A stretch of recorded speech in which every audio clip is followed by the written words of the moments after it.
Женский shaysam gullamayapti yoki boshqa gullarim gullamayapti. Bu nimadan? Qaranglar, bitta gullagandan keyin keyingi gullashi uchun ozgina bizga turtki kerak bo'ladi. Gullarimizga u uchun bizga makro elementlar kerak bo'ladi. Hammamiz bilamiz, kaliy, fosfatlar bu juda ham zarur bizning gullarimizga. Tak, buni yo'li bor. Juda ham oson, arzon. Bu uchun bizda monokaliy fosfat bor. Buni hozir sizlar bilan birga tayyorlaymiz. Bu nimaga kerak? Gullarimizga zo'r pishni o'sish uchun, gullari zo'r bo'lib o'sib, yana boshqatdan gullashi uchun juda ham foydali hisoblanadi, xudo xolasa. Bu uchun qaranglar.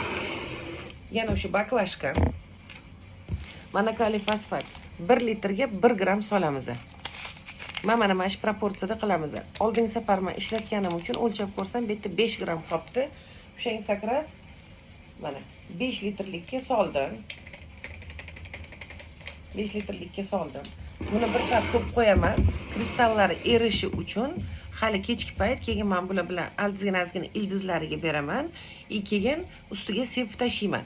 Ildizlariga berayotganingizda iloji boricha уже sug'orilgan bo'lsin. Ozgina quyasizlar, quruq ildizga emas, ozgina. Bu faqat komnatning rasteniyalarga emas, ko'chadagi gullaringlarga ham, даже meva beradigan daraxtlarga ham juda ham yaxshi foyda beradi. Ayniqsa mana bu atirgullar bor-ku, atirgullarga 10 litrga 7 gram solasizlar. Ana o'shanda opryskivaniyasiga ham, ildiziga ham juda ham yaxshi foyda beradi. Makro element fosfat bilan kaliy bo'lgani uchun bularni ham kornevoy, ham opryskivaniyasiga ham juda ham to'g'ri keladi. Lekin bitta narsasi bor, qaranglar. Baribir hammamiz bilamiz, sarnyaklar bo'ladi. Mana bunaqa qorayganlar yoki bo'lmasam quriganlar bo'ladi. Uni обязательно tozalab tashlaylik. Chunki bu ishlayotganda bularni ham o'stirib yuborishi mumkin. O'shanga tozalab turib, sarg'ayganlarini olib tashab turib, keyin udobreniyamizni beramiz. Ildizi sug'orilgan, namroq bo'lsin, ozgina quyamiz, qolganini ustidan opryskivaniya beramiz. Men o'zim ishlatganimda mana shu 1 litrga 1 gram solib, ustiga ham piyiga ham ishlatganimda alhamdulillah foydasi bo'ldi. O'shanga sizlarga mana shu instruksiyasi bo'yicha mana shu narsani tavsiya qilaman.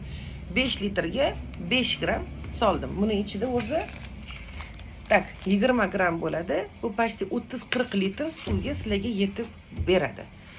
Foydalaninglar. Foydasi tegsa juda ham xursand bo'laman. Rahmat sizlarga. Kommentariyalarda anaqalarni kutib qolaman. Like, podpiskani esingizdan chiqarib qo'ymanglar. Rahmat.